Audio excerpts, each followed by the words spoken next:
성도 여러분 안녕하세요. 10월 24일 토요일 아침입니다. 우리 먼저 다같이 찬송가 585장을 부르시고 난 후에 우리 말씀 나누도록 하겠습니다.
오늘 우리에게 주시는 본문 말씀은 예레미야 51장 1절부터 14절까지의 말씀입니다. 제가 봉독해서 올리겠습니다. 여호와께서 이와 같이 말씀하시되 보라 내가 멸망시키는 자의 심령을 부추겨 바벨론을 치고 또 나를 대적하는 자 중에 있는 자를 치되 내가 타국인을 바벨론에 보내어 키질하여 그의 땅을 비게 하리니 재난의 날에 그를 애워싸고 치리로다. 활을 당기는 자를 향하여 갑옷을 입고 일어선 자를 향하여 쏘는 자는 그의 활을 당길 것이라. 그의 장정들을 불쌍히 여기지 말며 그의 군대를 전멸시켜라. 무리가 갈대아 사람의 땅에서 죽임을 당하여 엎드려질 것이요 관통상을 당한 자가 거기에 있으리라. 이스라엘과 유다가 이스라엘의 거룩하신 이를 거역함으로 죄가가 땅에 가득하나 그의 하나님 만군의 여호와에게 버림받은 호라비는 아니니라. 바벨론 가운데서 도망하여 나와서 각기 생명을 구원하고 그의 죄악으로 말미암아 끊어짐을 보지 말지어다. 이는 여호와의 보복의 때니 그에게 보복하시리라. 바벨론은 여호와의 손에 잡혀 있어 온 세계가 취하게 하는 금잔이라. 뭇 민족이 그 포도주를 마심으로 미쳤도다. 바벨론이 갑자기 넘어져 파멸되니 이로 말미암아 울라. 그 상처를 위하여 유향을 구하라. 혹 나으리로다. 우리가 바벨론을 치료하여 하여도 낫지 아니한즉 버리고 각기 고향으로 돌아가자. 그 화가 하늘에 미쳤고 궁창에 달하였음이로다. 여호와께서 우리 공의를 드러내셨으니 오라. 시온에서 우리 하나님 여호와의 일을 선포하자. 화살을 갈며 둥근 방패를 준비하라. 여호와께서 메대 왕들의 마음을 부추기사 바벨론을 멸하기로 뜻하시나니 이는 여호와께서 보복하시는 것 곧 그의 성전을 위하여 보복하시는 것이라. 바벨론 성벽을 향하여 깃발을 세우고 튼튼히 지키며 파수꾼을 세우며 복병을 매복시켜 방비하라. 이는 여호와께서 바벨론 주민에 대하여 말씀하신 대로 계획하시고 행하심이로다. 많은 물가에 살면서 재물이 많은 자여 내 재물의 한계 곧 내 끝이 왔도다. 만군의 여호와께서 자기의 목숨을 두고 맹세하시되 내가 진실로 사람을 메뚜기같이 내게 가득하게 하리니 그들이 너를 향하여 환성을 높이리라 하시도다. 아멘. 예레미야에 나오는 열방을 향한 심판 중에서 가장 긴 부분인 바벨론을 향한 심판의 말씀을 우리는 살펴보고 있습니다. 바벨론은 그 당시에 세계의 패권 국가였습니다. 메소포타미아 지역뿐만이 아니라 이집트 지역까지 정복을 했습니다. 유다를 비롯해서 블레셋, 레바논, 시리아에 이르기까지 보이는 땅은 다 정복을 했습니다. 바벨론의 입장에서 보면 자기 힘으로 정복한 것 같지만 하나님께서 들어 쓰신 것이지요. 죄악에 물든 유다 민족을 징계하시고 교만에 빠진 애굽을 심판하고자 들어 쓰신 것입니다. 바벨론은 하나님의 도구인 것입니다. 그런데 바벨론은 그 사실을 잊어버렸습니다. 스스로 교만하였습니다. 오늘 말씀에도 그 원인을 찾아볼 수 있는 구절이 있는데 13절 보시면 많은 물가에 살면서 재물이 많은 자여 내 재물의 한계 곧 내 끝이 왔도다. 이 나라 저 나라를 정복하면서 끌어모은 수많은 재물로 바벨론의 마음이 교만하여졌습니다. 또 오늘 본문에는 나오지 않지만 바벨론은 포악하고 잔혹했습니다. 하나님께서 정해주신 범위를 넘어서 불의하고 광포하게 폭력을 행사했습니다. 포로로 끌려온 유다 백성들이 그렇게 하지 말라고 경고해도 그의 말을 듣지 않습니다. 다니엘이 느부갓네살에게 말하여도 그때뿐입니다. 벨사살에게 경고하여도 그때뿐입니다. 이미 마음이 교만하여져서 누구의 말도 듣지 않습니다. 오늘 본문 9절의 말씀이죠. 우리가 바벨론을 치료하여 하여도 낫지 아니한즉 버리고 각기 고향으로 돌아가자. 그 화가 하늘에 미쳤고 궁창에 달하였음이로다. 결국 교만과 폭력이 쌓이고 쌓여서 하나님의 심판을 받습니다. 심판의 도구였던 바벨론이 심판의 대상이 됩니다. 하나님께서 메대 족속을 일으키셔서 바벨론을 심판하시지요. 11절 말씀입니다. 화살을 갈며 둥근 방패를 준비하라. 여호와께서 메대 왕들의 마음을 부추기사 바벨론을 멸하시기로 뜻하시나니. 결국 바벨론이 기원전 539년 페르시아와 메대의 연합군에게 패망합니다. 예레미야의 예언의 말씀이 역사적으로 이루어진 것이지요. 성도 여러분, 우리는 바벨론을 향한 이 심판의 말씀에서 우리는 두 가지를 배우게 됩니다. 우리 첫 번째 것은 교만하지 않도록 늘 경계해야 합니다. 우리 인간의 교만은 사람과의 비교에서 비롯되지요. 내가 다른 사람보다 조금 더 건강하고 경제적으로 조금 더 여유가 있고 내가 조금 더 배울 기회를 얻었고 그래서 사회에서 성공해서 인정받고 그러면 인간은 경계하지 않으면 즉시 교만해집니다. 즉시 교만해집니다. 하나님 앞에 서기보다 사람들은 늘 다른 사람에 비추어서 자기를 평가하기 때문에 인간은요, 즉시 교만해집니다. 신앙생활도 성도 여러분 마찬가지입니다. 신앙생활을 잘한 사람 누구든지 꼭 통과해야 하는 시험이 있는데 바로 교만의 시험입니다. 겉으로는 성장하고 경건해지는 것 같고 믿음이 좋은 것 같습니다. 그러면 반드시 교만이 우리 자신의 마음의 문을 두드립니다. 이제 그 교만의 시험에 지면 올라갔던 것 이상으로 떨어지게 되어 패망하게 되는 거죠. 사단이 되기 전 천사장 루시퍼였음을 우리는 항상 기억해야 합니다. 아담이 타락하기 전에 창조물 중에 가장 뛰어난 하나님의 형상을 지닌 으뜸된 존재였음을 늘 기억해야 합니다. 선줄로 생각하는 자는 넘어질까 조심하라는 고린도전서 10장 12절의 말씀입니다. 교만하지 않으려면 사람들과 비교하지 말고 하나님 앞에 자주자주 서야 합니다. 하나님 앞에서 자신의 모습을 볼 때 너무 하찮잖아요.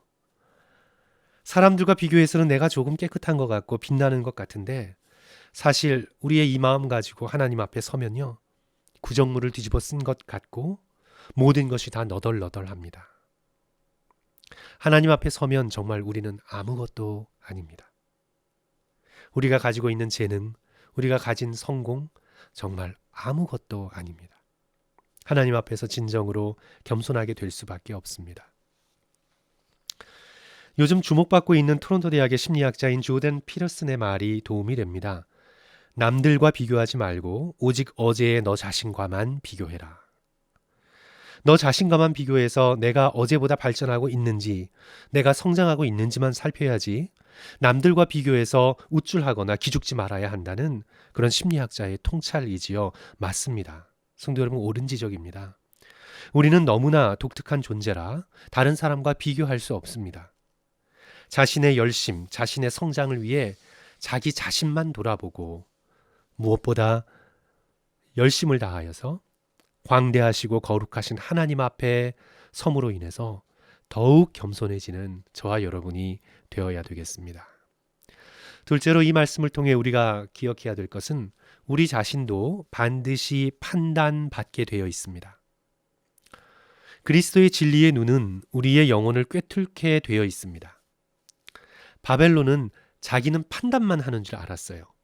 자신이 패권 국가이고 제국이고 그 왕은 세계의 황제이니 바벨론의 말 그 자체는 대법원에 변경할 수 없는 선언과 같다 여겼습니다. 바벨론인 우리가 정하는데 누가 감히 토를 달 수 있으랴? 그들은 그렇게 생각한 겁니다. 그러나 궁극적인 심판관이 계시죠. 여호와 하나님이십니다.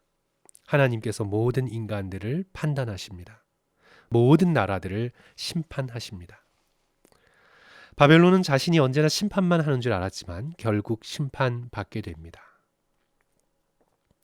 저는 오늘 본문의 말씀을 읽으면서 신약 성경에 빌라도가 예수님을 심판하는 장면이 떠올랐습니다.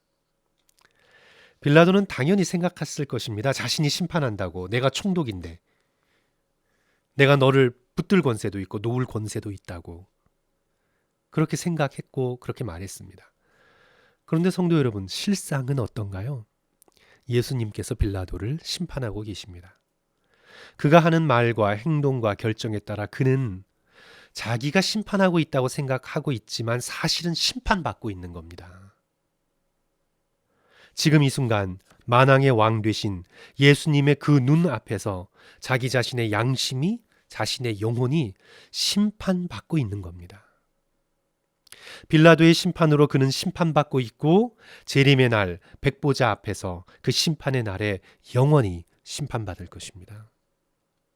성도 여러분, 오늘 우리의 한 행동 한 행동을 거룩하신 하나님이 지켜보고 계시다는 걸 늘 깨닫고 겸손히 내 자신이 하나님께 판단받고 있다고 여길 수 있는 저와 여러분이 되어야 되겠습니다. 잠언 15장 3절은 말씀하지요. 여호와의 눈은 어디서든지 악인과 선인을 감찰하시느니라. 성도 여러분, 위로가 되지 않으십니까? 하나님께서 감찰하시기에, 감찰하다는 것은 쓱 훑어보는 것이 아니라 찬찬히 살펴서 한 행동도 어긋남 없이 똑바로 쳐다본다는 뜻이에요. 하나님께서 감찰하시기 때문에 언제 어디서나 하나님께서 지켜보시기 때문에 우리가 선을 행할 수 있고 애매하게 고난을 당해도 오히려 기뻐할 수 있고 억울한 상황 속에서도 하나님을 바라볼 수 있습니다. 공정하시고 의로우신 재판관이 하늘에 계시기에 잠깐 악한 사람이 출세하는 것 같아도 결국 선이 승리할 줄 알기 때문에 우리는 겸손히 하나님과 동행할 수 있게 됩니다. 사랑하는 성도 여러분, 오늘 하루도 하나님을 사랑하고 의지하며 겸손히 살아갑시다. 악한 자들의 형통을 부러워하지 마시고 남과 비교하지 말고 오직 눈을 들어 하나님께 소망을 두는 저와 여러분 되시기를 주님의 이름으로 간절히 축원합니다. 우리 함께 기도하겠습니다. 사랑과 은혜가 많으신 하나님 아버지, 오늘 바벨론을 향한 하나님의 이 심판의 말씀 앞에서 나도 판단받고 심판받아야 하는 존재임을 깨닫습니다. 예수 그리스도의 십자가의 은혜를 붙들고 우리의 죄를 주님 앞에 끊임없이 회개하면서 예수님 한 분 바라보고 우리가 겸손하게 모든 교만을 버리고 하루하루 동행할 수 있도록 도와주시옵소서. 우리 성도들의 마음을 기쁘게 하여 주시옵소서. 성도들의 마음을 위로해 주시옵소서. 이 긴 코로나의 위기 상황 가운데서 마음이 낭망하지 않도록 복음으로 붙들어 주시고 하나님을 바라볼 수 있는 눈을 새롭게 허락하여 주시옵소서. 감사드리며 예수 그리스도 이름으로 간절히 기도드립니다. 아멘. 성도 여러분 감사합니다. 오늘 하루도 열심히 주님을 의지하셔서 기쁨 가운데 생활하시기를 주님의 이름으로 간절히 축원합니다. 들어주셔서 감사합니다.